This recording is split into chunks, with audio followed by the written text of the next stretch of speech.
Ouvrons nos Bibles. C'est Jean, chapitre 6.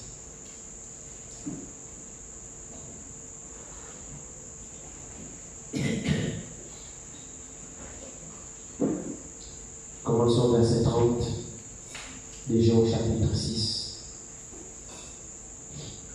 Disons la parole du Seigneur.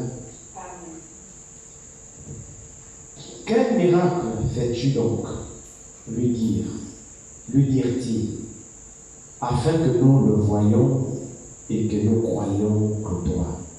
Que fais-tu?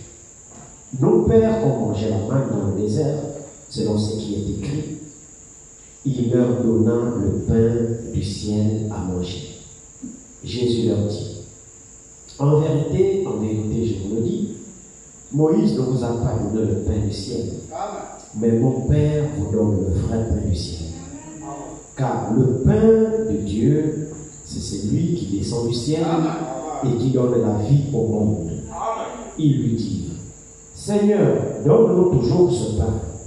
Jésus leur dit, je suis le pain de vie. Celui qui vient à moi n'aura jamais faim, et celui qui croit en moi n'aura jamais soif. Mais je vous l'ai dit, vous m'avez vu et vous ne croyez point.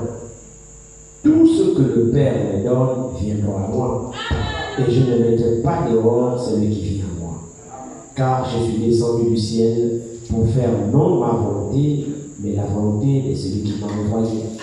Or, la volonté de celui qui m'a envoyé, c'est que je ne perde aucun de tout ce qu'il m'a donné, mais que je le ressuscite au dernier jour. La volonté de mon Père, c'est que quiconque voit le Fils et croit en lui ait la vie éternelle, et je le ressusciterai au dernier jour. Les Juifs murmuraient à son sujet parce qu'il avait dit, je suis le pain qui est descendu du ciel. Et il disait, n'est-il pas là Jésus, le fils de Joseph, celui dont nous connaissons le Père et la Mère? Comment donc dit-il, je suis descendu du ciel? Jésus leur répondit, ne murmurez pas entre vous. Nul ne peut venir à moi si le Père qui m'a envoyé ne l'attire, et je le ressusciterai au dernier jour. Amen. Que le Seigneur ajoute la bénédiction à sa parole. Pour nous asseoir. Pensez à moi aussi dans vos prières. Mettez avec la grippe depuis quelques jours. Nous croyons que le Seigneur guérit encore. Alors il dit ici, les Juifs disent ici au Seigneur, quel miracle fais-tu donc? Quel miracle fais-tu donc, lui dit-il, afin que nous le voyions et que nous croyions en toi? Que fais-tu? Comment cela peut-il être possible? Vraiment, c'est vraiment ce qu'ils avaient l'intention de dire au Seigneur. Ils osent vraiment demander quel miracle fais-tu. Vraiment, c'est vraiment ce qu'ils voulaient dire. Mais c'est quand même terrible. Verset 30 que nous avons commencé. Quel miracle fais-tu donc, lui dit-il, afin que nous le croyions, afin que nous le voyions autant pour moi, et que nous croyions en toi? Que fais-tu? Vraiment. Si c'était vraiment pour les miracles, alors il devait croire. Oui. Parce que la Bible dit même à la fin de ce passage ici, disons à la fin du livre de Jean, disons au chapitre 1. Ici, regardez ce qui est écrit. Jean chapitre 1, le dernier verset de Jean chapitre 21. Jean 21, le dernier verset, c'est-à-dire le verset 27. Voilà ce qui est écrit. Jésus a fait encore beaucoup d'autres choses. Si on les écrivait en détail, je ne pense pas que le monde même pourrait contenir les livres qu'on écrirait. Donc si c'est pour les œuvres, Jésus en a fait en quantité. Si c'est pour les miracles, personne n'en a fait autant que Jésus. Alors, chose curieuse, c'est qu'ici, dans Jean 6, les Juifs, non pas les incrédules, non pas les païens, osent lui poser la question, quel miracle fais-tu? afin que nous le voyions et que nous puissions croire. Frère, nous comprenons par là que l'incrédulité, c'est vraiment un mystère. L'incrédulité, c'est un mystère. De même aussi que la foi est un mystère. Parce que l'incrédule ne peut pas comprendre pourquoi nous croyons. Et nous, les croyants, on ne peut pas aussi comprendre pourquoi l'incrédule ne croit pas. Donc, c'est un monde mystérieux de part et d'autre. Si vous n'avez pas été prédestiné à croire, vous ne croirez jamais. Même si on fait des quantités de miracles devant vous, même ce que vos yeux verront, vous ne croirez pas. La marche avec le Seigneur, Dieu connaît son histoire. La Bible dit, Dieu connaît dans Timothée, il dit, le Seigneur connaît ceux qui lui appartiennent. Le Seigneur, le Dieu que nous adorons, connaît ceux qui lui appartiennent. Avant même qu'il y ait un monde ni quoi que ce soit, le Seigneur connaît ceux qui lui appartiennent. Donc l'affaire là, mon frère, ma soeur, d'adorer Dieu là, c'est pas l'affaire que bon, j'essaie d'abord de voir si ça va aller. Non! L'affaire d'adorer Dieu en esprit, en vérité, c'est pas une affaire de hasard. Mais il y a aussi dans la parabole, effectivement, de Matthieu de la sémence, Matthieu chapitre 13, lorsque le Seigneur parle de la sémence, il dit, la bonne sémence, ce sont des fils et des filles de Dieu. Donc d'un côté, la bonne sémence, d'abord la parole de Dieu, et ensuite, lorsque la parole de Dieu est sémée dans le cœur et que les gens la reçoivent, donc ceux qui reçoivent la sémence qui est la parole deviennent aussi la sémence. C'est pourquoi Jésus dit, la sémence, ce sont des fils et des filles de Dieu. Alors ce semeur-là qui est sorti en premier, la Bible dit, la sémence est tombée dans le chemin, ainsi de suite. Et puis l'autre parole dit, un semeur sorti, il a sémé la bonne sémence dans son champ. Et quand il a sémé la bonne sémence a poussé. Et après, l'ennemi est venu, il a sémé la mauvaise sémence, il est vrai. Et les deux ont cru. Donc, et la bonne sémence et la mauvaise sémence ont cru.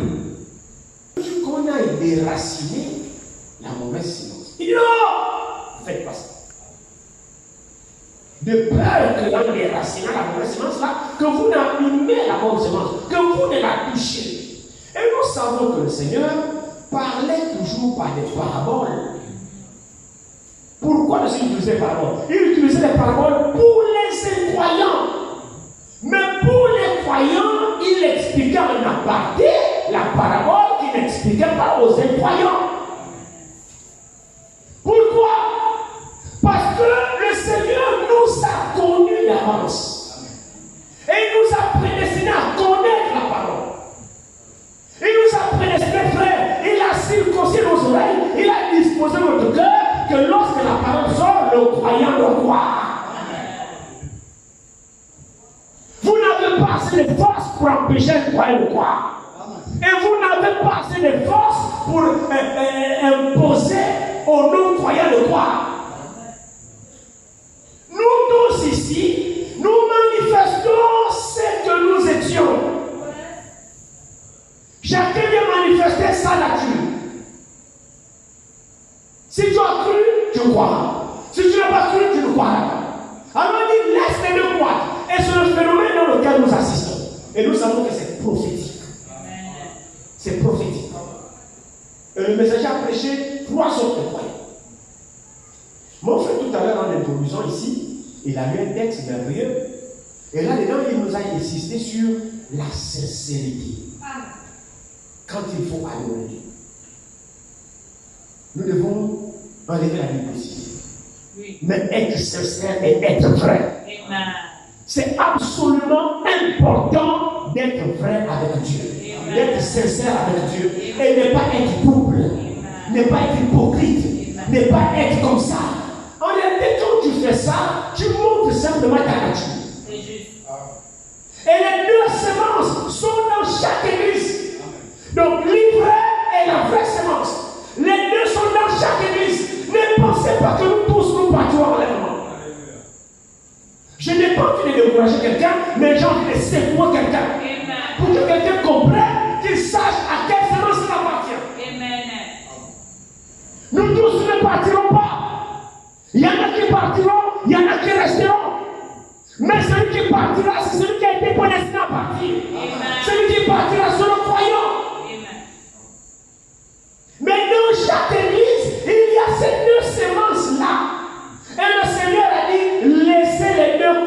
Est-ce que vous croyez à ça? C'est pas moi. Ne déracinez pas maintenant, c'est pas le moment. Laissez-les croire. Donc dans l'église, vous avez des gens qui jubilent avec la parole est prêchée. Il y en a qui croient, qui disent non, c'est un bon sermon, ça c'est la parole de Dieu. Et qui vivent la parole en conséquence. Et leur vie suit la parole. Et les fruits témoignent que oui, c'est lui qui croit, c'est la croix. Il y en a aussi qui accompagnent, qui font le nom. Quand la parole se sort, ils jubilent. Ah oui, c'est vrai. Ils disent Amen à la parole. Et ils jubilent. Sauf que c'est vrai. La parole ne rentre pas dans le cœur. À cause de quoi? Parce que son cœur est occupé à autre chose. Il y a des choses plus importantes dans son cœur que la parole. Mais pour le croyant, il n'y a rien qui soit plus important dans son cœur que la parole. Amen. Tout se passe dans la nature de la personne, à l'intérieur de la personne. C'est là-bas où ça se passe. À l'intérieur. Où est-ce que tu as reçu la parole? Dans ta tête. Où est-ce que la parole a atterri vraiment dans le cœur? Ne peut croire que celui qui a été prédestiné à croire. Alors si les Juifs demandent au Seigneur, quel miracle fais-tu afin que nous le voyons et que nous croyons? Ne me parlez pas des miracles avec le Seigneur. Toute sa vie est un miracle. Même la naissance, sa naissance est un miracle. Vous pouvez parler d'un miracle au Seigneur. Non, vous n'avez pas été destiné à croire. Le croyant n'a pas ce genre de disposition-là. Le croyant est équipé pourquoi? Il a été fait pourquoi? Je ne sais pas comment vous expliquer ça. Mais c'est aussi simple que ça. Alors les Juifs disent ici, frère, c'est important, parce que chacun de nous doit se mêler devant le miroir de la parole. Amen. Ça ne sert à rien de jouer les intéressants devant les frères, de jouer les intéressants à l'église, pour que ta chaise ne soit pas vide, pour que ton banc ne soit pas vide. Ça n'intéresse personne. Amen. Non. Il s'agit réellement de toi-même avec ton Dieu. C'est juste. Parce que quand tu joues l'électricité là, c'est toi-même avec ton Dieu. Si tu es sincère, c'est toi-même avec ton Dieu. Tout dépend de toi. Bon, aussi ta présence nous aide pour nous réchauffer, pour que notre église ne soit pas vide aussi. Tu es toujours important aussi. Mais mon désir, c'est que nous tous ici, nous partons en même. Est-ce que c'est le désir de tout le monde? Décortiquons un petit peu ça, nous verrons comment le Seigneur va nous conduire. Regardez ici. Quel miracle fais-tu? Lui dit-il, afin que nous le voyons et que nous croyons en toi. Que fais-tu? Nos pères, c'était les lecteurs de la parole. Ils connaissaient la loi. Maintenant, là, ils sont en train de sermonner Jésus. Ils donnent à Jésus les Écritures. Il dit ici, nos pères ont mangé la manne dans le désert. Ils se glorifiaient de ça. Ils ont mangé la manne dans le désert. Il dit, selon ce qui est écrit, il leur donna le pain du ciel à manger. Jésus leur répondit, en vérité, je vous le dis, Moïse ne vous a pas donné le pain du ciel, mais mon Père. C'est ça? Jésus leur dit, en vérité, je vous le dis, Moïse ne vous a pas donné le pain du ciel, mais mon Père vous donne le vrai pain du ciel. Car le pain de Dieu, c'est celui qui descend du ciel et qui donne la vie au monde. Là, il est en train de prêcher aux Juifs qui pensaient qu'ils étaient spirituels. Ils étaient en train de servir les Juifs qui pensaient qu'ils avaient l'écriture. Ils se confiaient dans Moïse. Ils parlent sur le jour. Moïse a dit, l'écriture a dit, des fondamentalistes, mais sans vie. Alors Jésus leur réplique, en vérité. Et quand Jésus dit toujours, comme dit le prophète, il dit, quand Jésus dit, en vérité, si ça aurait été le prophète, un homme, l'homme aurait dit, ainsi parle le Seigneur. Ça veut dire que là, c'est plus l'homme. Là, c'est Dieu qui parle dans l'homme. Quand vous entendez ainsi dit le Seigneur, c'est plus l'homme. C'est Dieu qui a saisi la bouche et Dieu parle. Là, c'est Dieu. C'est pourquoi frère François, il parle le pronom. L'insigne du Seigneur ne faillit jamais. Un petit témoignage au passage. Pour donner la véracité des Écritures. Il y a un homme qui était venu dans la ligne de prière, le prophète.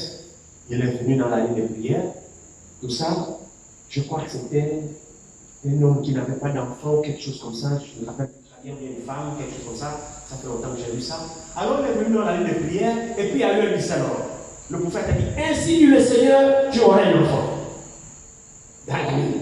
Ça tombe. Ainsi dit le Seigneur, tu auras un enfant. La personne est partie. Attends, pas d'enfant.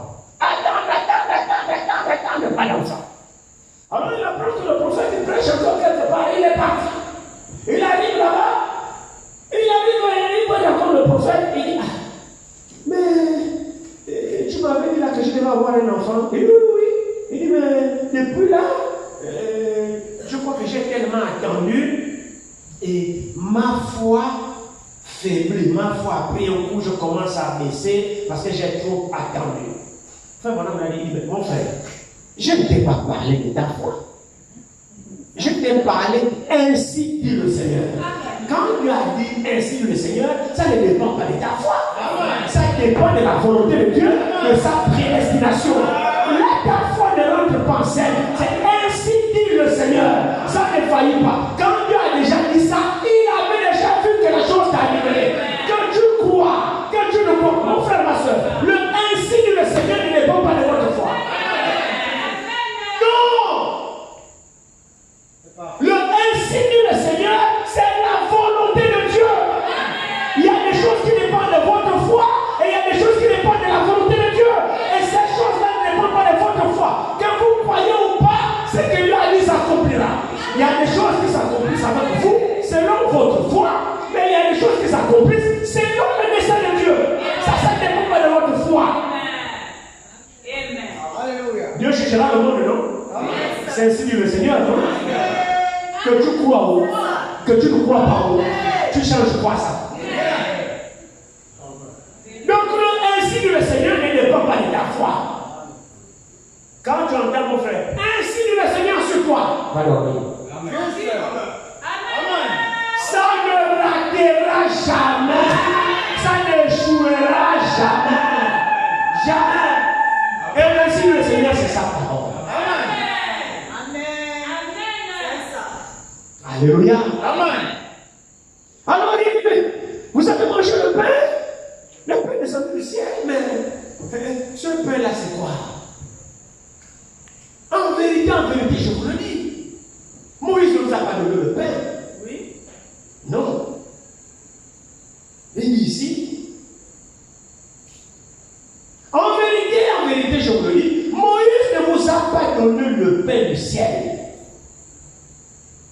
Mais mon Père vous donne le vrai pain du ciel. Amen. Car le pain de Dieu, c'est celui qui descend du ciel et qui donne la vie au monde. Amen. Au monde. Amen. Mais le pain qu'ils ont mangé dans le désert, ils sont morts, non? Oui. Et ce pain n'a pas donné la vie. Maintenant, il dit, continue un petit peu la lecture, puisqu'ils ont demandé le miracle au Seigneur. Continuons la lecture ici. Regardez ici, il dit, verset 34. Il lui dit, maintenant, ils sont intéressés maintenant par ce pain bizarrement. Quand le Seigneur a dit ça, maintenant, ils veulent maintenant le pain là. Il lui dit, Seigneur, donne-nous toujours ce pain. Jésus leur dit, je suis le pain de vie. Vous voulez que je vous donne encore quel pain? C'est moi le pain. Amen. Je suis le pain de vie. Celui qui vient à moi n'aura jamais faim, et celui qui croit à moi n'aura jamais soif. Vous voulez les paroles du Seigneur? Celui qui vient à moi n'aura jamais, n'aura pas tout court faim, n'aura pas tout court soif, mais n'aura jamais faim, n'aura jamais soif. Dans la question de la faim et de la soif, le Seigneur résout ce problème. Amen. Quand tu viens, tu n'auras plus jamais faim, tu n'auras plus jamais soif. Mais il ne s'agit pas de notre chair. Écoutez, le Seigneur n'avait rien à faire avec le corps de la chair. Le Seigneur parlait de l'homme intérieur. Celui qui satisfait l'homme intérieur, c'est la parole de Dieu. C'est pourquoi il dit, même un jour, là, Il était avec les disciples, tout ça, les disciples lui ont laissé, et ils sont allés acheter les livres. Quelque chose comme ça, ils sont allés en ville acheter les livres, et puis lui, il est resté là, il a croisé une femme, et il prêchait, c'est sur quoi sa femme samaritaine, il a prêché cette femme, les disciples sont revenus avec les livres, et on lui a demandé de manger. Et il dit non, moi j'ai déjà mangé. Ah, j'ai mangé de non, ma nourriture, c'est de faire la volonté de celui qui m'a envoyé. Amen. Et l'homme ne vivra pas de Père seulement, mais de toutes les paroles qui sortent de la bouche de Dieu. Donc il s'agit de l'homme intérieur, il s'agit de votre âme. Amen. Pas le pain de la manne naturelle. Ils ont mangé la manne naturelle, ils sont tous morts. 1 Corinthiens 10, on dit. Ouvrons là-bas, il peut revenir rapidement dans le texte. Prenons 1 Corinthiens 10. Allusion avec cette histoire, comment il s'est vanté un peu de la manne que Moïse vous avait donnée. Il dit ici, 1 Corinthiens 10.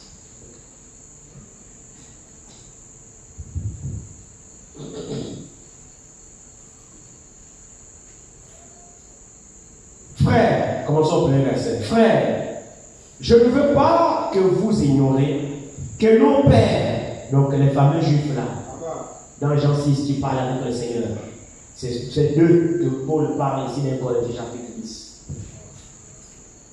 Que nos pères ont tous été sous la nuée, qu'ils ont tous passé au travers de la mer, qu'ils ont tous été baptisés en Moïse dans la nuée et dans la mer, qu'ils ont tous mangé le même aliment spirituel et qu'ils ont tous bu le même breuvage spirituel, car ils buvaient à un rocher spirituel qui les suivait, et ce rocher était Christ.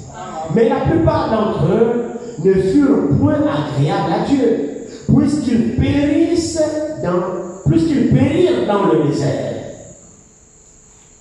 La plupart d'entre eux ne furent pas agréables au Seigneur. Quoi qu'ils aient mangé la manne, quoi qu'ils aient bu de l'eau, l'eau la sortait d'un rocher. Et Paul nous dit ici que ce rocher était Christ. Donc un rocher qui se déplace, qui suivait Israël. Quand ils arrivent, ils ont peur, ils parlent sur le rocher. Et le rocher fait sortir de l'eau. Ils boivent, les troupeaux, les hommes, les enfants, ils boivent, après ça s'arrête. Et ils se déplacent, le rocher les suit aussi. Parce que le rocher les suivait, c'est comme ça que c'est écrit. Un rocher qui marche, qui suit les enfants d'Israël, dans le désert partout ils sont. Et maintenant, Paul ici a dit, le rocher était Christ. Maintenant, ici, il leur appelle, ici, mais Moïse ne vous a pas donné le vrai pain. Parce qu'ils ont mangé de ce pain, ils sont morts. Mais le vrai pain est descendu du ciel, c'est lui qui donne la vie au monde. Maintenant, il dit, celui qui mange ce pain et qui boit ce que je donne n'aura ni jamais faim, il n'aura jamais soif.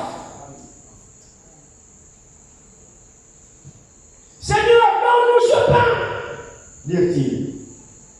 Il dit, Jésus leur dit, je suis le pain de vie. Celui qui vient à moi n'aura jamais faim. Et celui qui croit en moi n'aura jamais soif. Mais je vous l'ai dit, vous m'avez vu et vous ne croyez point. Verset 11. Voici ce qui est important. Tout ce que le Père me donne viendront à moi. Amen. Voilà où se trouve la clé. Tout ce que le Père me donne, hein, c'est ça, viendront à moi. C'est une certitude. Amen. Ça ne peut pas rater, ça ne peut pas échouer. Mon frère, ma soeur, la prédestination existe. Amen. Dieu a des fils, Dieu a des filles. S'il n'en était pas ici, alors il n'est pas Dieu. Alors il dit ici, tout ce que le Père me donne viendront. Continuez un petit peu la lecture.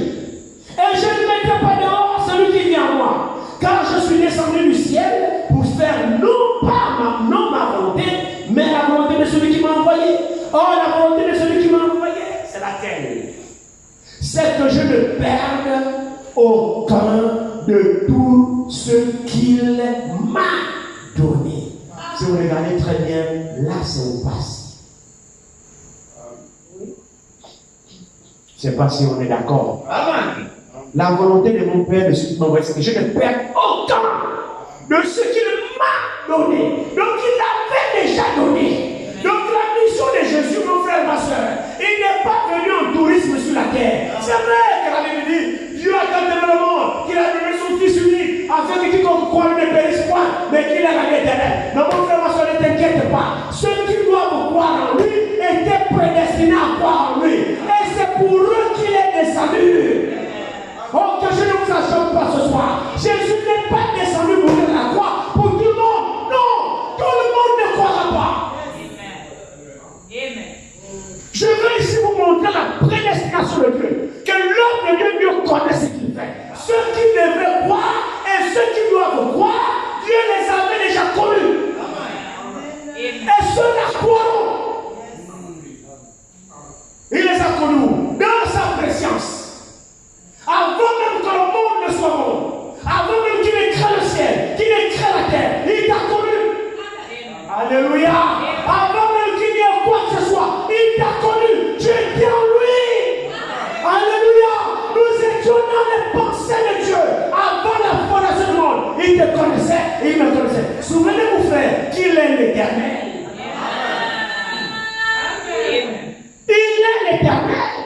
Alors, dans cette fonction-là, il connaissait toujours. Maintenant, qu'a-t-il fait? Il a dû quitter l'éternité et rentrer dans le temps pour commencer à créer. C'est là où il s'est fait le corps, nous on appelle le logos, la parole. La parole était en Dieu. La parole était avec Dieu et la parole était Dieu. C'est comme ça que c'est écrit. La parole était avec Dieu, donc sa propriété avec Dieu, et la parole même là était Dieu. Pourquoi? Parce que, savez-vous, cette Bible-là, mon frère, ma soeur, c'est la parole de Dieu. Mais Dieu est plus grand que ceci. Écoutez-moi très bien. Dieu est plus grand que ce livre que vous voyez ici. Ceci est sorti de Dieu. Est-ce que l'église me suit? Ceci est sorti de Dieu. Ce qui sort de moi, alors moi je suis plus grand que ce qui sort de moi. La parole sort de Dieu, donc Dieu est plus grand. C'est une chose intéressante. Mais pour les sorts, il a circoncis ceci. C'est là-dedans où il traite avec nous. Il a nous mis dans la parole, il traite avec nous ici. C'est pourquoi quand nous serons là-bas, il n'y aura plus de Bible. Nous n'aurons plus besoin de Bible. Non. Dieu est plus grand que la parole ici, que la cette Bible. Il est grand, il est éternel. C'est pourquoi la Bible ne nous parle pas des choses éternelles. La Bible nous parle des choses temporelles. Il n'y a pas d'éternité ici. Tout ce qui est écrit ici, ça fait partie du temps. C'est parce que l'église comprend. Ici, tout ce qui est écrit ici, ça fait partie du temps. Après, ça finira, nous rentrerons dans l'éternité. Dans l'éternité, il n'y a personne qui connaît ce qui est dans l'éternité. Il n'y en a pas. C'est Dieu lui-même qui sait, parce qu'il est éternel. Alors, il nous a tourné dans sa pensée. Dans l'éternité. Dans l'éternité, il nous a tourné dans sa pensée. Et quand nous sommes venus à l'existence, nous sommes venus par ce moyen-là. Mais dans sa pensée, il nous avait déjà connus, nous avons déjà cru la parole, on a fait le choix de servir, et il a scellé l'agneau, il a immolé l'agneau dans sa pensée, dans l'éternité. Dieu avait déjà fait son plan. Dieu avait déjà fait son plan. Il a immolé l'agneau, et il a écrit ton nom, mon nom, le nom de tout le monde, dans le sang de l'agneau. C'est la vérité, frère, croyez-le. Tout ça dans sa pensée. Maintenant, quand il décide de créer, mon frère et ma soeur, Dieu vient concrétiser, Dieu amène à l'existence ce qui existait déjà en lui dans sa pensée. C'est ce que Dieu maintenant réalise. C'est ce que Dieu crée. Dieu ne crée pas au hasard. Dieu crée des choses qui étaient déjà en lui. Dieu avait un plan. Il savait ce qu'il poursuivait. C'est pourquoi le plan de Dieu ne jouera jamais. Jamais. Et si tu n'es pas dans ce plan, tu ne participeras pas à la gloire de Dieu. Donc, Donc, nous qui sommes là, mon frère, ma soeur, la Bible dit, Dieu nous a connus en Christ avant la fondation du monde. Amen. Allons-y dans l'Éphésiens.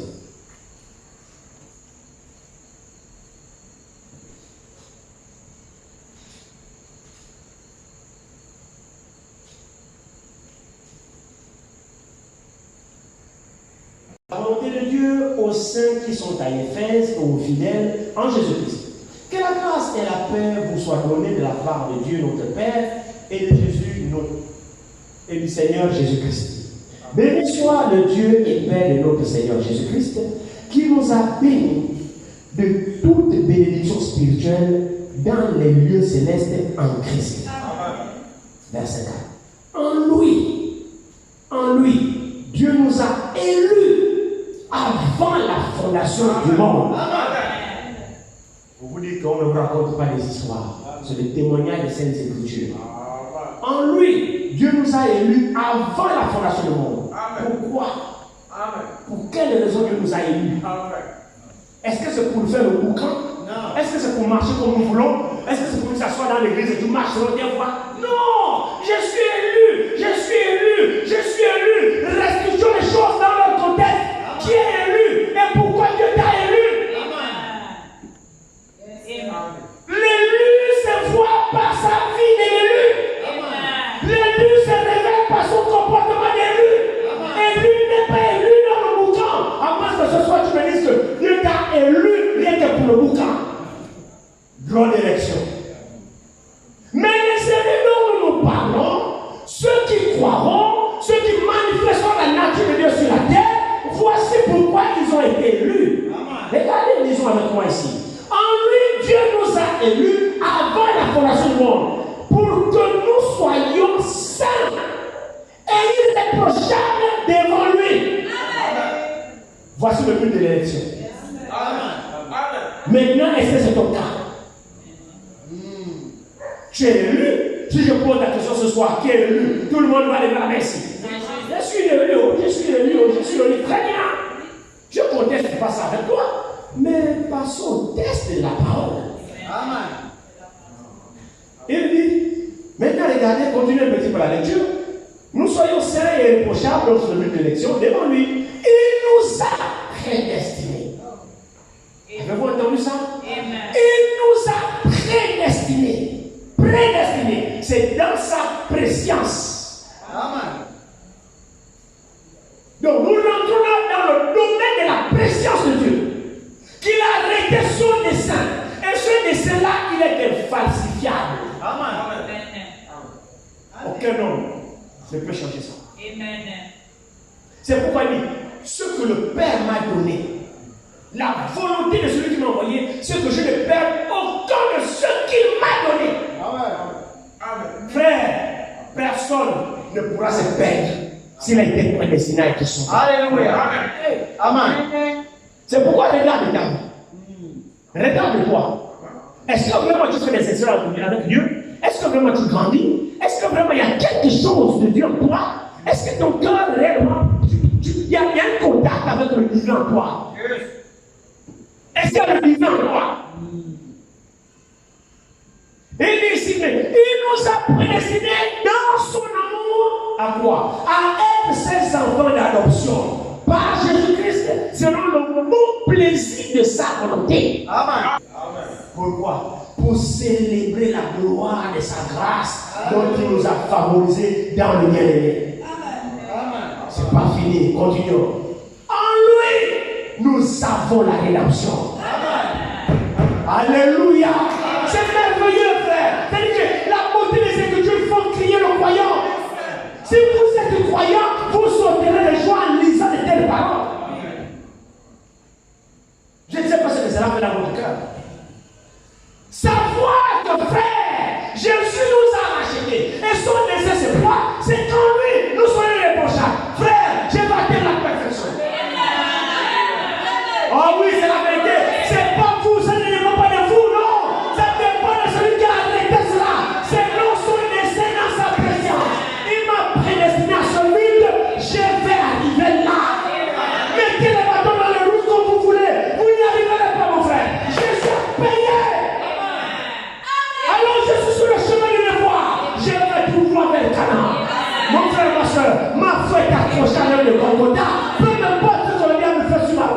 il ne pourra pas. Quand ces choses me sont révélées, je m'accroche là. Regardez encore ici. Il dit ici. J'ai perdu la page. Non. Très bien. Il dit, verset 7. En lui, nous avons la rédemption.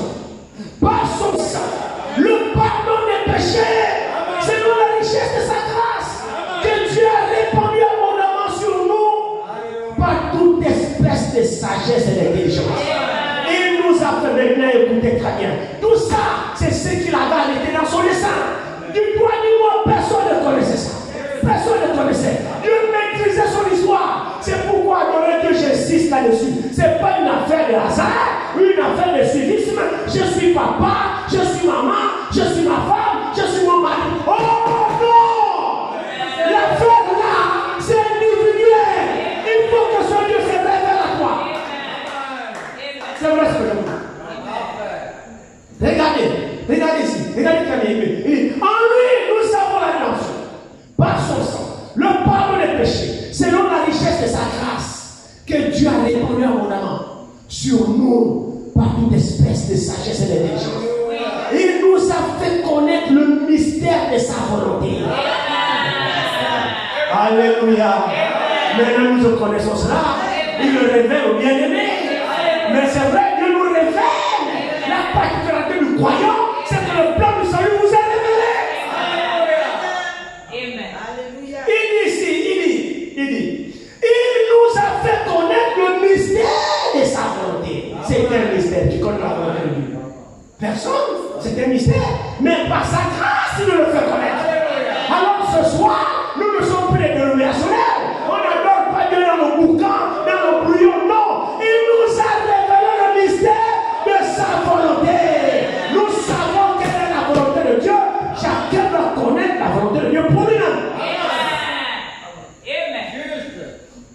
Il te l'a révélé? Amen. Mais si c'est ça, pourquoi tu ne décolles pas? Apparemment, tu as toujours la tâche aux choses du monde. Tu es lié à la colle. Il y en a qui sont collés au sol, collés à la tête, ne collent pas. La colle forte. Non, les choses de Dieu ne sont pas révélées. C'est faux, je mens. Regardez ici, il dit, regardez, j'ai relu encore ce passage-là.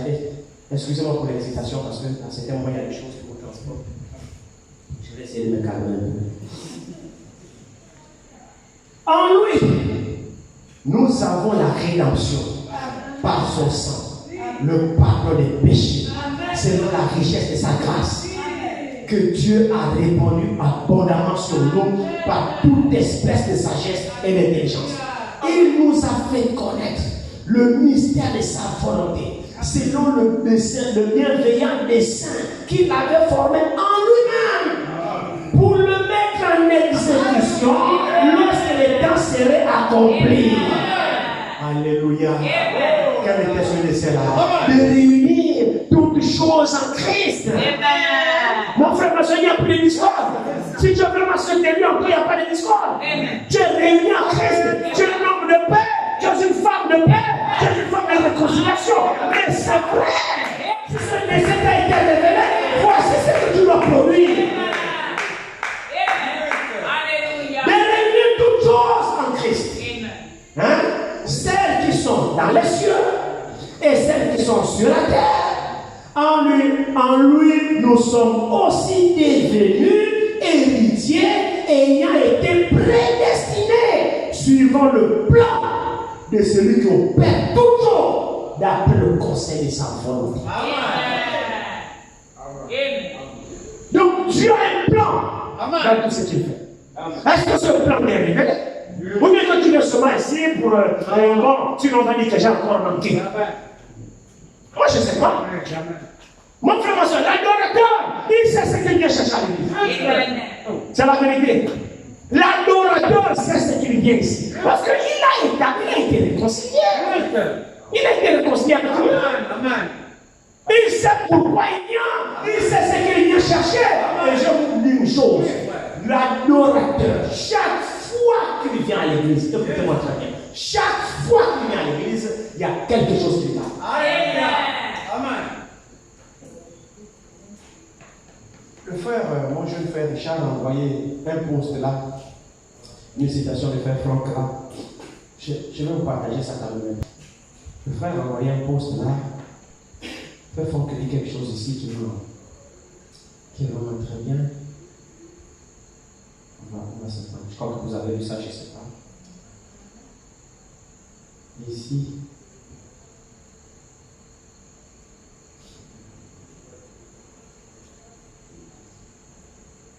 Ici.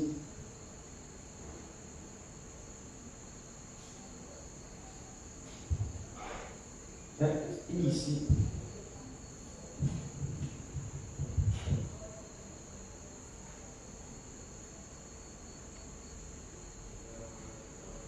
Je suis convaincu que Dieu a accordé sa grâce à tous les siens de comprendre très simplement ce que signifient toutes ces choses. Et nous savons que parfois, nous ne pouvons pas non plus expliquer tous les détails. Souvent, les frères viennent et disent « Frère Franck, explique-moi ceci, explique-moi cela. » Et je dois simplement dire, sans être impoli, je n'explique rien du tout. Que celui qui veut savoir quelque chose, qu'il vienne au rassemblement. Amen. Je n'explique rien du tout. Je veux savoir, viens à l'église. Parce que là, Dieu parle. Amen. Mais quand tu manques, tu rates des choses. Amen. Écoutez, il est ici. Qu'il vienne au rassemblement, il dit. Que celui qui veut savoir quelque chose, qu'il vienne au rassemblement. Et il entend de lui-même la parole de Dieu. Lorsqu'elle est prêchée sous onction du Saint-Esprit. Amen. On ne peut pas toujours répondre à tout le monde et être toujours debout pour tous ceux qui le souhaitent. Là où la parole de Dieu est prêchée, toutes nos questions trouvent leur réponse. Il nous suffit simplement d'être là. Alors, cela sera bien. Donc, en fait, ceux qui manquent le culte, ils ne savent pas pourquoi ils manquent le culte. Vous ratez des choses que vous devez connaître pour votre croissance spirituelle. Vous emmerdez celui qui prêche, vous emmerdez. Non, vous perdez seulement votre temps. Il y a des choses précieuses que le Saint-Esprit parle, mais dans ta sèche, tu rates ces choses. Et ça regarde ta croissance. Il dit ici, mais si nous venons, écoutez très bien, je continue encore un peu. Mais si nous venons, oui, rarement, oui, chaque. Mais si nous venons, oui, rarement, oui, chaque première lune, alors beaucoup de choses resteront sans réponse. Vous écoutez le frère? On vient rarement, on vient chaque première lune, et quand tu n'es pas trop fatigué, tu apparais, après quand tu disparais, évidemment tu n'as des comptes à rendre à personne. On ne te fait pas un procès, en tout cas pas moi. Il dit ici, il dit, chaque première lune, alors beaucoup de choses, beaucoup de questions resteront sans réponse. Frères et sœurs, depuis le début de cette année, je dis, nous ne devrons manquer aucune réunion, aucun rassemblement, parce que nous ne savons pas ce que Dieu est sur le point de faire. Et il devrait nous être de plus en plus précieux et important de nous réunir sur la proclamation de la parole de Dieu. Une fois Dieu parle par sa parole, une autre fois par prophétie, une autre fois d'une manière ou d'une autre. Mais Dieu parle toujours à nos cœurs. Et il nous fait avancer ensemble. Il bâtit, il connecte, il lie à lui. Oui, nous devenons un seul cœur, une seule âme. Vous trouvez le post là dans vos téléphones. Tous ceux qui sont dans le groupe de l'église, vous trouvez ça là-bas. C'est mon jeune frère Richard qui a posté ça. Et c'est très édifiant. Alors le croyant, l'élu, quand il vient à l'église, il sait ce qu'il vient faire à l'église. Il ne vient pas pour chauffer les bancs. Il ne vient pas pour faire plaisir à quelqu'un. Réellement, chaque fois qu'il prend part, quand il sort avec quelque chose. Je suis en train de vous parler de ces 8 frères. Je ne vous parle pas des membres des églises. Je parle de quelqu'un qui est connecté avec l'Esprit, qui est connecté avec le Seigneur. Il ne vient pas perdre son temps. Non. Si Dieu est dans l'endroit, si Dieu est dans sa parole et que sa parole est réelle, va prêcher dans sa fidélité, l'élu qui est assis reçoit quelque chose. Amen. Que pensez-vous que la croissance se passe comment? La croissance spirituelle se fait comment? Les expériences avec le Seigneur se font comment? Mon frère, ma soeur, ce n'est pas le moyen de sa parole. L'élu, quand il est assis, il n'est pas discret. Il ne regarde pas les mouches qui volent. Il ne regarde pas le voisin qui se gratte la cuisse. Non, il est connecté là-bas. Frère, le bruit qui se passe, il n'est pas là-bas. Il ne veut pas qu'un seul mot lui échappe. Alléluia. C'est pourquoi Isaïe dit, donne-moi les oreilles afin que j'écoute, comme écoute le disciple. Une bouche exercée afin que je sache soutenir par la parole, pas par les critiques. Alléluia. Pas par le commotion. Par la parole. C'est lui qui est dans le besoin. Ça, c'est de lui. Amen. Quand nous venons, nous sommes chargés par le Saint-Esprit. Nous sommes chargés. C'est vrai, frère. Chaque jour, ça va pas être la même chose. C'est faux. Chaque jour, on va perdre des mots. Amen. L'élu, quand il vient à l'église, une église où tu es là, où le Saint-Esprit parle. Quand tu rentres, mon frère, quand tu parles, il y a un démon qui va rester. Il y a un travail de sanctification qui doit agir à toi. Tu ne peux pas venir avec un tas d'éléments, tu ne peux pas avec le même tas d'éléments, et tu dis que tu es en présence de Dieu. Oh! Non. Non. Il y a quelque chose chaque jour qui se passe. Vous le croyez? C'est ça l'élu. Alors regarde David. Année après année. Il y a un souci. Alors on dit ici, pour cela encore un peu dans Éphésiens, ici après nous retournerons dans notre passage d'introduction. Vous voyez, à peine, j'aime même à peine que je commence à parler, j'ai presque le temps. C'est la place là, après vous allez encore me dire que non, j'ai dû. Le frère Julie nous lève. Est-ce que vous-même vous regardez à quelle heure vous venez à la réunion? On commence la réunion à 18h pile. 18h pile, non? 18h pile, on commence la réunion. Mais vous ne venez pas là à 18h pile. 18h pile, l'assemblée est vide. Je suis ici depuis 15 heures. C'est moi qui ai ouvert. Je suis ici depuis 15 heures. Il y a un frère qui m'a trouvé. Le premier m'a trouvé, c'est lui. 18h pile, l'assemblée est vide. On commence à avec 2-3 personnes. Donc, regardez d'abord à quelle heure vous venez aux réunions avant de regarder de vos montres pour la sortie.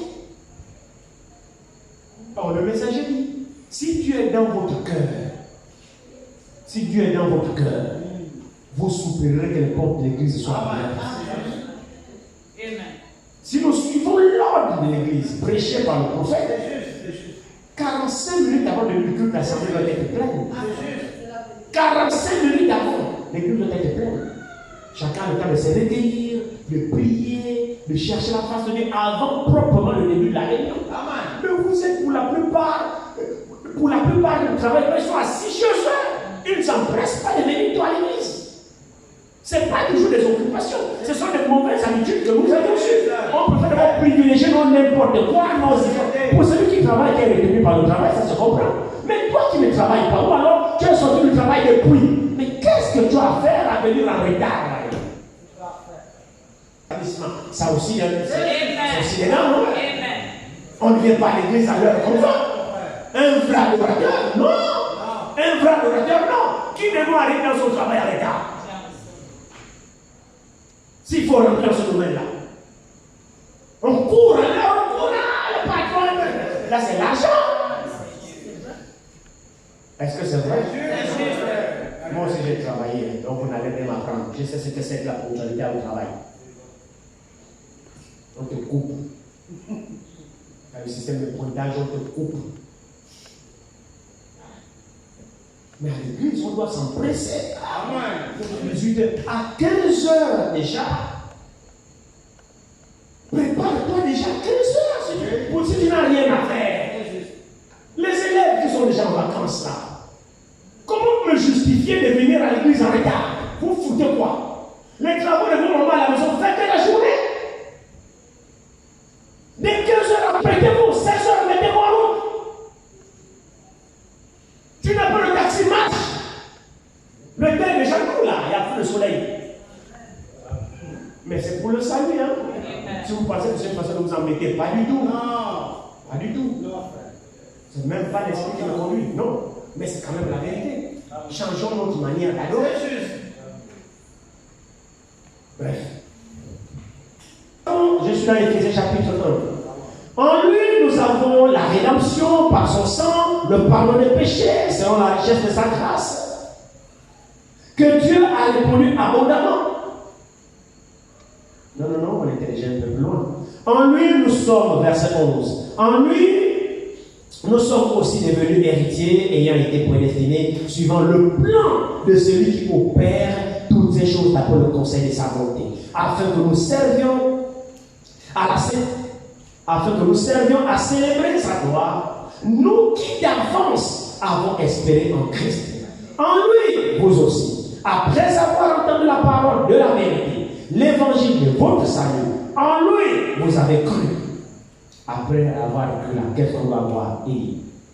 Et vous avez été scellés du Saint-Esprit qui avait été promis, lequel est un gage de votre héritage pour la rédemption de ce que Dieu s'est acquis pour célébrer sa gloire. Le Saint-Esprit est un gage pour ceux dont Dieu s'est acquis. Donc la propriété, son acquisition. Dieu nous a acquis par l'œuvre de Golgotha. Et le Saint-Esprit, c'est un gage qui nous donne pour témoigner que nous lui appartenons. Et alors, à partir de ce moment-là, nous célébrons sa gloire. Évidemment, si nous avons le Saint-Esprit, c'est pour célébrer sa gloire. Si nous avons le Saint-Esprit, c'est pour servir à ses desseins. Un élu aura forcément le Saint-Esprit. Parce que tu as déjà été élu à l'avoir. Tu dois l'avoir. Moi, je ne connais pas les élus qui n'ont pas le Saint-Esprit. Un élu qui n'est pas battu du Saint-Esprit, c'est un drôle d'élu. Dieu t'a élu à quoi là? Alors vous voyez que tous ces desseins-là, il les avait gardés secrets, selon le conseil de sa volonté. Mais nous, démarqués par lui, nous a révélés. Donc l'élu reçoit la révélation des desseins de Dieu. Nous étions en lui. Il nous a connus. Maintenant, nous connaissons ces desseins. Nous connaissons alors pourquoi nous avons été élus. Nous connaissons alors que l'élu croira forcément à la parole de Dieu. Quel que soit tout ce qui se déclara sur son chemin, l'élu croira forcément à la parole de Dieu. Parce que Dieu l'a élu à croire. Dieu l'a prédestiné à croire. Il ne peut pas échouer. Et c'est pour eux que la parole est prêchée. C'est pour eux que le Saint-Esprit travaille encore. C'est à cause d'eux que l'enlèvement n'est pas encore intervenu. C'est à cause d'eux qu'il retient l'Antéchrist. Amen. Qu'il ne devienne pas encore la bête. Parce que celui qui le retient est encore là, n'a pas encore disparu. Celui qui retient la bête, c'est qui? C'est le Saint-Esprit. Mais pourquoi le Saint-Esprit retient la bête? Mais c'est à cause des élus qui sont là sur la terre parce qu'ils n'ont pas été prédestinés à subir la colère de Dieu. Dieu ne nous a pas destinés à la colère, mais à la possession du salut. Dieu ne nous a pas destinés à passer par la grande tribulation, mais Dieu nous a destinés à échapper à la grande tribulation. Donc Dieu poursuit son plan. Et l'épouse est sur la terre. L'élu est sur la terre. L'élu se caractérise par son attention sur la parole de Dieu. Il ne fera pas de compromis avec quelqu'un. Même si tu lui donnes à manger. Il est prêt à se séparer avec toi. C'est vrai. Lorsque tu veux l'entraîner dans des choses qui ne sont pas de la parole de Dieu. L'élu est prêt à dire frère, prends ta route. Deux personnes peuvent tellement marcher ensemble qu'elles ne s'accordent pas. Non. Les filles existent. Les fils de Dieu existent. Les filles de Dieu existent. Vous pensez de quoi? Mais c'est la vérité d'aujourd'hui. Dieu a des fils, Dieu a des filles. Oh oui. La parole n'est pas prêchée pour banc. Non. Elle n'est pas prêchée dans le vide. Non. La parole n'est pas prêchée aux objets. Non. La parole est prêchée aux fils, aux filles de Dieu. Amen. Et ils sont destinés à la recevoir. Amen. Ils sont là sur la terre. Le résidu que Dieu a réservé qui ne s'est pas corrompu sur la terre. Dieu a laissé le reste. Un reste de l'élection. Il y a un reste. Ce reste-là ne fera pas de compromis. Ils croiront à la parole de Dieu. Ils vivront selon la parole de Dieu. Les promesses de Dieu sont pour eux. C'est pas en l'air. Donc, pendant que nous sommes là, il y en a qui jouent, mais il y en a qui progressent avec le Seigneur. Il y en a qui prennent les choses du Seigneur au sérieux. Il y en a qui sont vraiment hantés par l'enlèvement, qui font tout pour participer à l'enlèvement. Donc, à la première résurrection, ils bossent pour cela. Ils se sanctifient. Ils prennent plaisir à obéir à Dieu. Vous savez, quand on est né de nouveau, la parole de Dieu n'est plus difficile. Amen. Qu'est-ce qui fait que nous avons des difficultés à obéir à la parole de Dieu? C'est parce que nous sommes encore charnels. C'est juste. Oui. Jean dit, celui qui est né de Dieu ne pratique plus le péché. Parce que les commandements de Dieu ne sont pas difficiles. Ces commandements ne sont pas pénibles. Non, il parle comme David. David dans le psaume 1, que dit-il? Il dit, heureux l'homme qui ne s'assoit pas avec les méchants, qui ne marche pas, qui ne pas, qui on dit n'importe quoi, la Bible est sous vos yeux. Prenons le psaume 1. Je vais vous montrer quelqu'un qui est né de nouveau.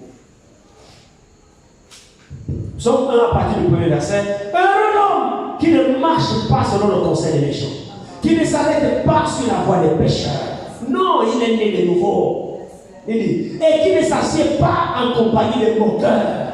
Non.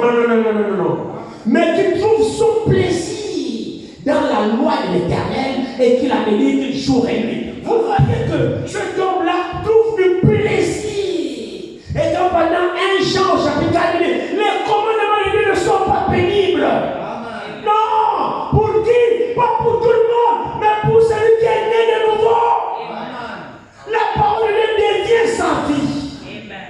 Au contraire, celui-là, l'amener hors de la parole de Dieu, ça devient pénible pour lui. Amen.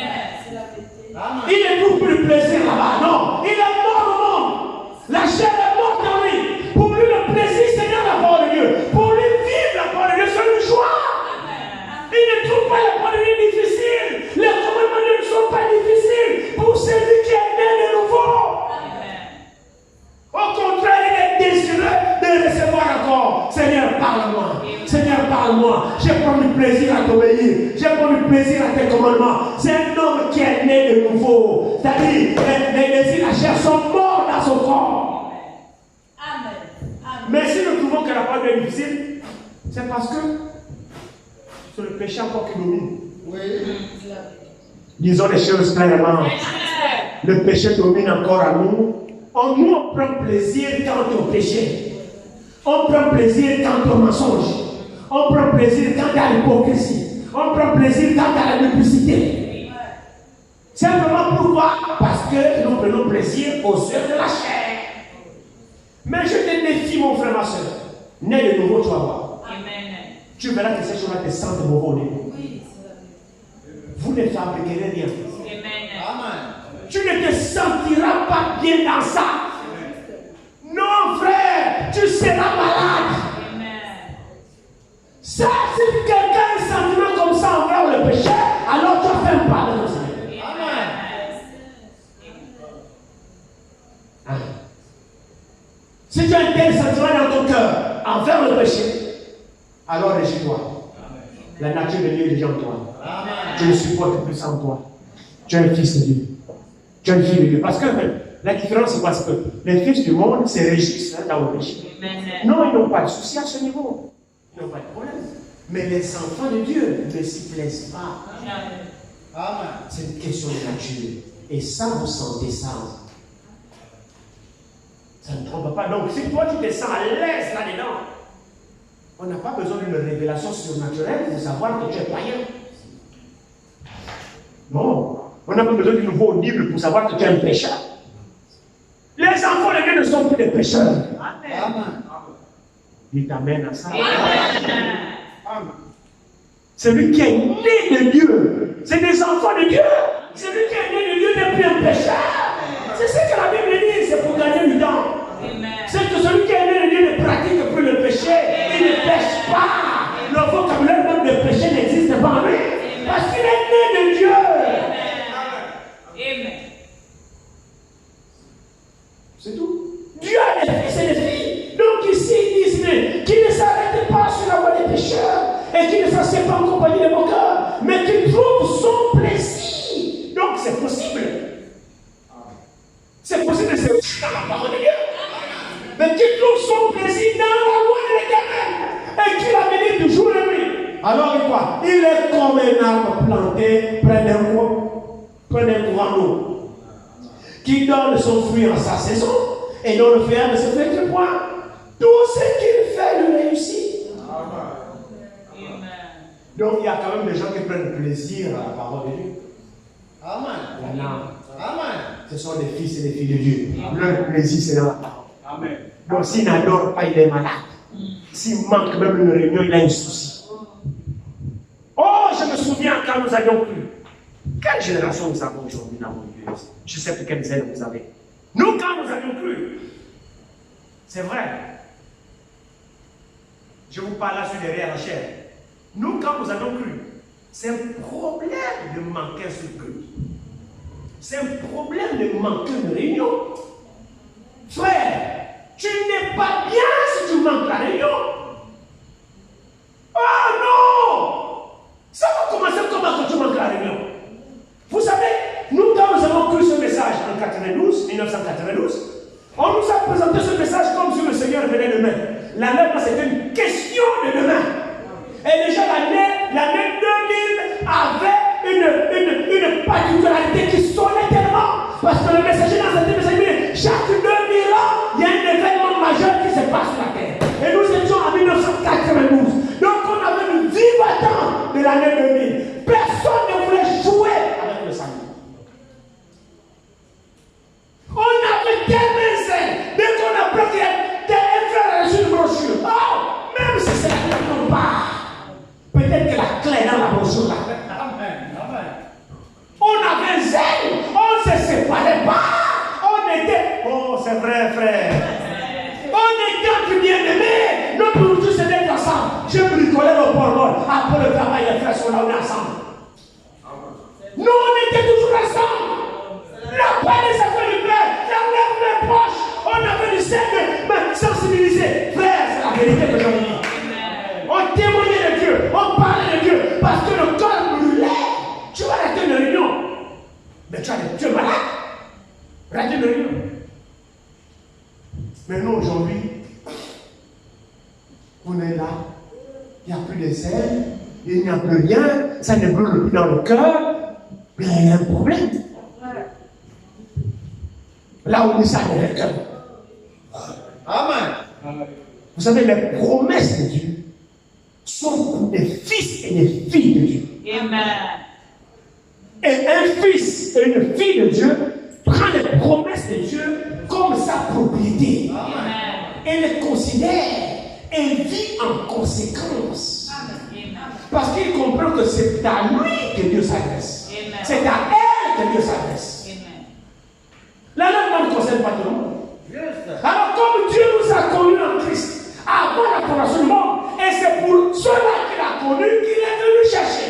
Quand ils sont tombés dans le péché, c'est pour eux qu'il est venu les chercher.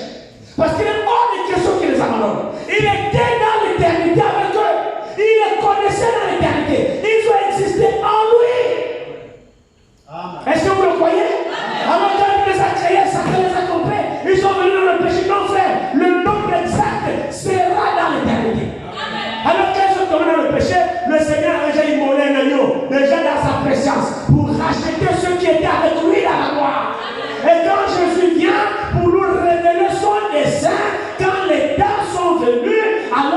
venu nous révéler son dessein. Maintenant, nous comprenons l'œuvre de Dieu. Qu'il est venu racheter ceux qui étaient perdus. Pas tout le monde. On rachète ceux qui étaient perdus. Le rachat concerne les perdus. Quand est-ce qu'il les a perdus? Depuis, il savait. Donc, quand il est venu, c'est pour les racheter. Vous voyez l'illustration avec Adam dans le jardin d'Éden. Quand Adam péchait, Adam a compris que là, ça ne va plus avec Dieu. On ne lui a pas prêché ça. Je ne sais pas si vous êtes d'accord avec moi. Amen. Quand Adam est entré en conflit avec Dieu, Adam lui-même a compris que là, ça ne va pas. Dieu ne lui a pas prêché. Personne ne lui a rien dit, mais lui-même il a su que non, là, ça ne va pas. C'est ça la nature de l'enfant. Alors, qu'est-ce qu'il a fait? Il ne s'est pas contenté à rester comme ça, que ça ne va pas. Non, il a compris qu'il a perdu la communion avec Dieu. Adam était plus tranquille dans son cœur. Alors il a cherché un moyen de se couvrir pour se réconcilier avec Dieu par son moyen. C'est ce que symbolise le feu des figuiers. Donc Adam n'a pas voulu rester nu. Non. Il a voulu se couvrir. Qu'est-ce que c'est? Couvrir son péché. Peut-être il pourrait encore rentrer en présence de Dieu. Mais Adam a compris que malgré les feuilles de figuier, sa conscience le condamnait. Il n'était pas consolé par ses propres moyens de se réconcilier avec Dieu. Oui. J'espère que vous me suivez. Alors il attend la voix de Dieu. Adam, où es-tu? Dieu cherchait l'homme. Mais de vous à moi. Dieu vraiment cherchait Adam. Dieu ne savait pas où était Adam. Non, de vous à moi. Adam, où es-tu? J'ai entendu ta voix dans le jardin et je me suis caché. Tu peux te cacher devant moi. C'est comme un petit cinéma. Comme un enfant qui te dit, comme je joue avec ma petite fille là-bas à la maison. Papi, je te cache, je te cache. Quand elle passe à cacher, c'est devant moi, c'est derrière la table. Mais je te vois. J'ai entendu ta voix, je me suis caché. Toi, t'es caché. Non. Dieu parlait à sa conscience. C'est ça. Amen. Dieu voulait qu'Adam lui-même reconnaisse son état. C'est vrai qu'Adam lui ignorait. Non, Dieu n'ignorait rien. Déjà Dieu savait qu'Adam serait comme ça. C'est pourquoi il avait déjà immolé l'agneau. C'est pourquoi le messager dit, c'est pas le pécheur qui a commencé, c'est le sauveur qui a commencé avant le pécheur. Il était sauveur alors qu'il n'y avait même pas un seul perdu. Il était guérisseur alors qu'il n'y avait même pas un seul malade. Pourquoi? Il savait qu'il y aurait des malades. C'est pourquoi il était guérisseur. Donc il connaissait ce qui devait arriver avant même que la chose arrive. Et il a déjà prévu la solution. Maintenant, au temps de la fin, au temps marqué par lui, il nous révèle alors ses desseins. Donc, ce que nous sommes en train de prêcher ici, il nous ouvre maintenant les yeux pour nous révéler son plan. À toi qui es sa fille, à toi qui es son fils. Et quand tu es là, si tu apprends tout ça, mais ça va te faire sauter les gens qui disent, oh Seigneur, non, c'était ça ton plan. Et participer à ce qu'il fait. Au lieu de persévérer dans le bouton. Alors il est venu racheter ceux qui étaient perdus. Vous voyez? On va terminer. Excusez-moi. Prenons Jean. On va voir que je ne peux pas décortiquer l'autre. Jean 3, verset 13. Personne n'est monté au ciel. Si ce n'est celui qui est descendu du ciel, le Fils de l'homme qui est dans le ciel. Amen. Amen. Amen. Personne n'est monté au ciel. Si ce n'est celui qui est descendu du ciel. Alléluia. Le Fils de l'homme qui est dans le ciel. Alors nous découvrons que pourquoi est-il descendu? C'était pour chercher ceux qui étaient tombés. Amen. Vous suivez cela? Amen. C'est pourquoi il est descendu. Yes. Il était là-bas dans la gloire. La raison pour laquelle il est descendu, c'était pour chercher ceux qui étaient tombés. Ceux qui étaient tombés là étaient où? Ils étaient au ciel. Amen. Est-ce que vous êtes d'accord avec ça? Alléluia. Nous venons de le lire. Nous étions en lui. Avant la fondation du monde. Amen. Donc il est venu nous chercher parce qu'il nous connaissait. Nous étions avec lui là-bas au ciel. Donc en fait, mon frère, ma soeur, l'enlèvement c'est quoi? C'est l'action de quitter la terre et monter aller au ciel. Or nous découvrons ici que personne n'est monté si ce n'est celui qui est descendu. Donc en réalité, mon frère, ma soeur, ne pourra monter que celui qui était descendu. Si tu n'étais jamais descendu, alors tu ne monteras pas. Non, non, non, non, non. Personne n'est monté au ciel si ce n'est celui qui est descendu du ciel. Donc pour monter, il fallait descendre. Alors nous sommes descendus dans le péché parce que nous étions en lui. C'est pourquoi lorsqu'il vient nous révéler notre nature, alors nous montons là où nous étions. C'est pourquoi un élu, ce n'est pas le hasard. C'est ta nature que Dieu est en train de te révéler. Et tu te dis, oh merde, mais qu'est-ce que je fais là? Alors tu te retrouves. L'enlèvement appartient à ceux qui étaient en lui qui sont descendus. Parce qu'il est descendu, les chercher pour monter avec eux. Là, vous étiez au commencement. J'aimerais vous préparer une place. Alléluia. La place, elle n'est pas pour les intrus. C'est pour ceux qui l'avaient déjà connu. Et qui sont là en train de souffrir sur la terre. Et dit non, je vous ai toujours connu avec moi. Vous avez toujours été avec moi. Et vous serez toujours avec moi. Je reviendrai vous prendre pour que là où je suis, vous y soyez. Parce qu'en réalité, vous avez toujours été avec moi depuis l'éternité. Et ne peut recevoir la vie éternelle que celui qui était éternel avec l'éternel. La vie éternelle est pour ceux qui étaient éternels avec Dieu. Et qui l'ont perdu, ils doivent la retrouver. Alléluia. Vous voyez que on ne vient pas se balader ici. La parole de Dieu manifeste notre nature. La parole de Dieu révèle la nature de chacun. Et chacun qui est là, s'il se reconnaît dans la chose. Amen. Est-ce que tu es de Dieu? Ou bien tu es en train de patauger dans l'amour? Dans l'amour? Mais personne ne peut monter si ce n'est celui qui est descendu. Prenez cette écriture-là comme ça. Personne ne peut monter si ce n'est celui qui est. Donc, monter est pour celui qui est descendu. Donc, si tu n'étais jamais descendu, tu ne monteras jamais. Maintenant, si tu étais descendu, montre-nous par ta vie que tu étais descendu. Alléluia. Amen. Amen. Vous suivez quelque chose? Amen. Amen. Personne n'est jamais monté au ciel. Personne. Si le ciel n'était pas connu avant et que tu as été déchu, tu ne monteras pas. Il y a des habitants déjà là-bas réservés depuis. Il a déjà écrit même le nom depuis. Il les connaissait depuis. Si tu penses que tu viens prendre la place de quelqu'un, tu perds ton temps. En tout cas, la mienne, tu ne la prendras pas. Donc, l'enlèvement appartient à ceux qui étaient descendus. Et qui soupirent à retourner chez eux. Amen. Le témoigne par leur vie. Le témoigne par leur engagement.